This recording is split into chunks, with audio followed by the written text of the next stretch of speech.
What if? What if he simply wanted you to push record? What if he wanted you to wake up in the morning and you weren't going to get any result? Well, this came from yesterday. I spent time in my men's group, and one of my buddies, his name is Ryan, said to me, what if the magic isn't supposed to happen today? And I sat and I got silent, and I was like, in my head, in my heart, I was thinking, well, then I would be kind of let down a little bit. But what if it was God's plan just for you to show up, just for you to push record, just for you to write one letter and you not feel any better at all, except you went through the practice of it and you did exactly what he had you to do at that time? And I sat in that yesterday and I thought, oh my gosh, like, no, I want magic. I want magic every single day. Well, the corresponding proverb for the corresponding day, I keep thinking that, hey, that he's going to bring magic. And imagine this. Imagine if that's not his plan today. Imagine if he's just going to have you read and do nothing. Would you still trust him? Would I still love to get up in the morning when there's no magic? So that was the whole thing, for Proverbs 21, the corresponding proverb for the corresponding day. Why did I start off doing this? Mainly because my pops told me to. It wasn't because I had a divine intervention. It was just my pops told me, hey, read a page a day. And I thought, man, I don't want to do that. And then I started to do it. And you know what? I didn't see any magic at all. And now that I look back on it, there wasn't any magic until years and years and years later, but there was a foundation that was laid. And there was trials, tribulations, there was questions, there was these things over and over again. Why are these things happening to me, God? Why is this happening? Why is that happening? Why does mama have to go? Why does dad have to go? Why does auntie have to go? Why does the business go the way that it does? Why are the challenges? Why am I sitting here reading all this stuff when I'm maybe challenged financially? And I went through all these different times, and what he revealed to me today is, what if?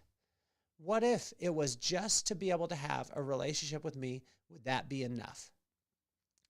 The corresponding proverb for the corresponding day. So it's Proverbs 21 today, and it's 3,000-year-old wisdom, right? And the first question is, do you trust me? In verse 1 and 2 on chapter 21, it says, in the Lord's hands, the king's heart is a stream of water. He channels it towards all who please him. In verse 2, it says, a person may think their own ways are right, but the Lord weighs their heart. And these were just the questions that God asked me this morning. And the second question was, are you trying to make deals with me? And in verse 3, he revealed this, right? So in verse 3, it says, to do what is right and just is more acceptable to the Lord than sacrifice. Am I trying to sacrifice or trying to make a deal with him and say, like, God, I don't want to do all those things. I just want to sacrifice. A kid yesterday named Cole said, is there a thing that I want that I'm trying to switch the price tag on? That I know how much it costs to be able to get it, but am I trying to switch the price tag so it'll cost less? And not go through the things that it'll take to be able to get there. You see, when I started recording today, I got over to the studio. Before I started recording, I got to the studio, I started reading, I got in the Word, and God was just like, what if? What if there's no message at all? What if there's no magic at all? Would you be willing to still get up and spend time with me? And I could tell you from my standpoint, that was a little bit tough. And so question number 3 that he had is your ego getting in the way? Is your ego getting in the way? And he brought that one to me in verse 4, haughty eyes and a proud heart, the unplowed field of the wicked produce sin. And he was just asking me, is your ego getting in the way? Are you needing to have a specific, message, or do you need to have magic that comes in, or will you just spend time with me?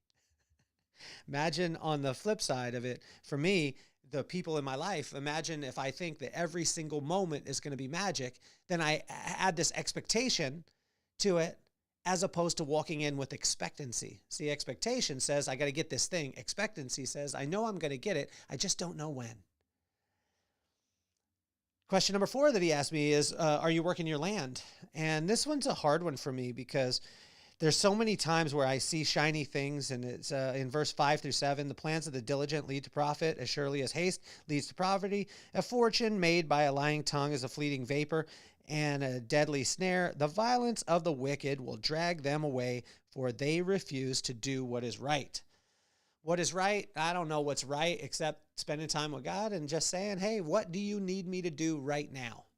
What do you need me to do right now? This morning I thought, again, like I'm going to do this. And then I go to run the commercial this morning, run the beginning, which I think is so cool of the podcast, because I want the production value to be so amazing. And I push the button and you know what happened? Absolutely nothing. And so when absolutely nothing happens, am I still willing to do the thing that I know is right, or that I've learned that is right by spending time with him? In question number 5, it says, are you honest in your ways? And that's verse 8-10. And I'll give you a little snippet here. The way of the guilty is devious, but the conduct of the innocent is upright. Better to live in the corner of a roof than to share a house with a quarrelsome wife. The wicked crave evil. Their neighbors get no mercy from them. And I just asked, God asked me, are you being honest in your ways? The next question that God asked me is, are you paying attention? And see, he gives a blueprint, and I want you to study in this. And in Proverbs 21, let's list them off. Verse 11 through 13, 15, 16, 17, 19, and all the way through 29, he gives us a blueprint of exactly that question. Are you paying attention? Because he runs it down and gives us so many things. I'll give you an example of this. So it says in verse 11, when the mocker is punished, the simple gain wisdom. By paying attention to the wise, you get knowledge. And then I'll just skip over any of these here. The craving of the sluggard will be the death of him because his hands refuse to work. Imagine what Cole said yesterday. Am I switching the price tags?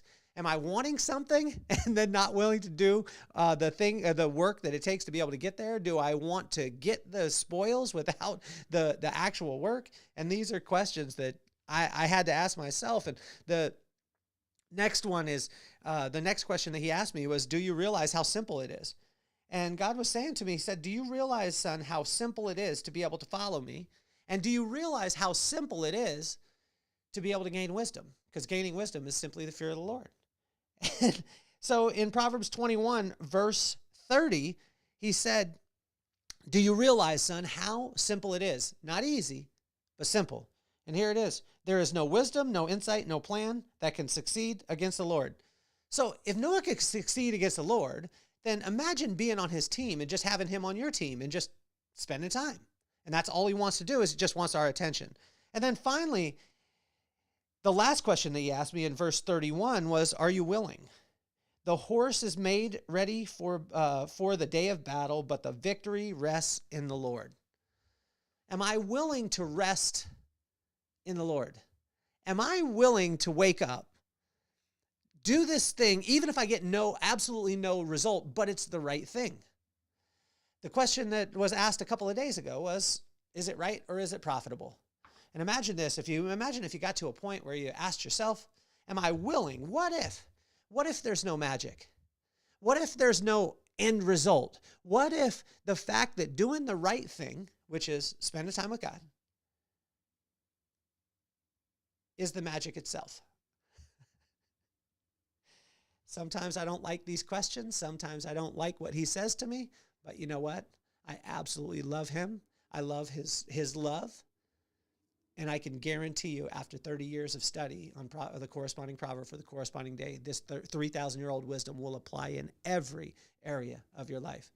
I want to thank you for hopping on the podcast.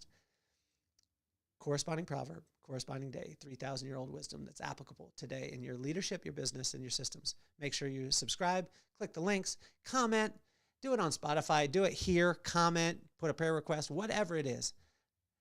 My name is Kelly Cardenas, and I'm officially off the hot seat. Peace, love, and soul.